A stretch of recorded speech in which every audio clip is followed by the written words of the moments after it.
আমাকে সেই যে ড্রপ টেস্ট বেনজিরের যে একটা ফাঁদ ছিল, এটা একটা ড্রপ টেস্ট, সম্পূর্ণ একটা অবৈধ প্রক্রিয়া। এইখানে আমি মাদক উদ্ধারের পর শ্রেষ্ঠ অফিসার ছিলাম। স্বরাষ্ট্র মন্ত্রণালয়ের লিস্টেড মাদক ব্যবসায়ীরাকে আমি গ্রেপ্তার করছি, আমি মামলা দিছি। আমি 2021 সালে যদি ন্যায্য বিচারটা পেতাম তাহলে আমি আইজি পদকে মনোনীত হতাম মাদক উদ্ধারের জন্য।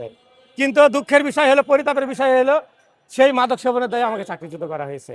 তারপরে নিশ্চয়ই চলে এসে আত্মহত্যা করতে গেছিলাম। আত্মহত্যা করতে যে গলায় দড়িও দিয়ে দিয়েছিলাম। ওখানে গিয়ে আমার সন্তানের কথা আমার মনে আসে, সামনে ভেসে আসে, তারা কি করবে, আমি পারি নাই, ফেরত এসেছি। তারপরে জীবন যুদ্ধে নেমে পড়েছি। পরপর 3বার ড্রপ টেস্ট করছে, আমার কিছুই পাইনি। পরবর্তীতে আমি শুধু পুরস্কার দেখবেন, প্রত্যেক হেডিং মাদক বিরোধী শ্রেষ্ঠ অফিসার তহিদ মণ্ডল।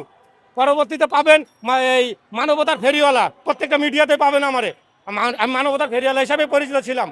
পরক্ষণে যখন এই যে এজেন্টটা বাস্তবায়ন করতে হলো, আমাকে ওই অপবাদে চাকরিচ্যুত করলো। মেনে নেওয়া খুব কঠিন ছিল। যখন চাকরি আমার চলে যায়, তারপর আফসোস ছিল না। তারপরে আমি পাঠাও চালাতাম। আমি একজন এসআই, আমি সব কাজ করতে পারি না। পাঠাও চালাতে যাই, আমার রাজবাড়ি বালিয়াকান্দি থানায় বিনা কারণে নির্মমভাবে নির্যাতন সারা রাত করছে। করার পরে সকল প্রকার তথ্য প্রমাণ দিচ্ছি যে আমি কোনো ক্রাইমের সাথে জড়িত না, এবং কিছু পুলিশ ইন্সপেক্টরও সে রিকোয়েস্ট করছে, সে মানে নাই।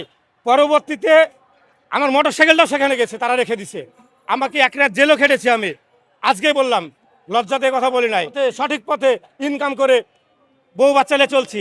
আমি সাংবাদিক ভাই আপনাকে আরেকটা প্রশ্ন করতে চাই যে আমি একজন এএসআই, গুলশান থানার মতো জায়গাতে আমি চাকরি করেছি, মিরপুর ঢাকা ডিভিশনে চাকরি করেছি, র্যাবে সিলেট কোতোয়ালি থানাতে সিলেটে চাকরি করেছি। আমার কি ঢাকা শহরে একটা ফ্ল্যাট থাকা অস্বাভাবিক ছিল? আমার রাজশাহী শহরে একটা ফ্ল্যাট থাকা অস্বাভাবিক ছিল? ছিল না। 2007 সালে যোগদান করার পরে 6 সালে বাংলাদেশ পুলিশে যোগদান করেছি। 7 সালে ট্রেনিং শেষ করে জেলায় জয়েন করে আজ অব্দি পর্যন্ত দেখেন আমার ব্যাংক ব্যালেন্স দেখেন, আমার সম্পত্তি দেখেন, আমার স্ত্রীর, আমার বাবা মার তদন্ত করে দেখেন, কিছুই পাবেন না। অথচ যারা সব লুটে নিয়ে গেছে তারাই বাংলাদেশের এখন মধ্যমণি। আমার কার্যক্রমে আমাকে প্রশ্ন করা হয়েছিল, আপনি পুলিশের ভাবমূর্তি নষ্ট করছেন। আমি বললাম যে স্যার, আমি পুলিশের ভাবমূর্তি নষ্ট করছি কিভাবে?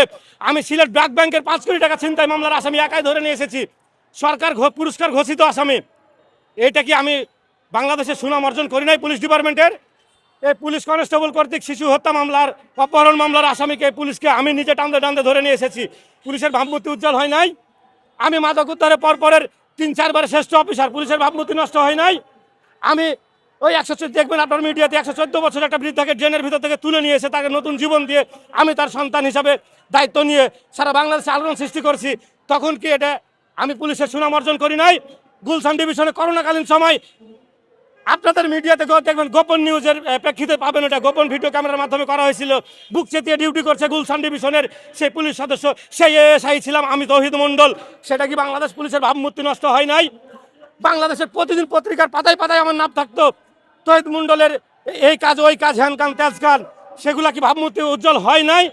ভাবমূর্তি বলতে আপনারা কি বুঝান? সাংবাদিকের মাধ্যমে বাংলাদেশ পুলিশ ডিপার্টমেন্টের সে সকল কুখ্যাত অফিসারদের জানতে চাই, কাছে আমি জানতে চাই। আমার প্রশ্ন একটাই ভাই,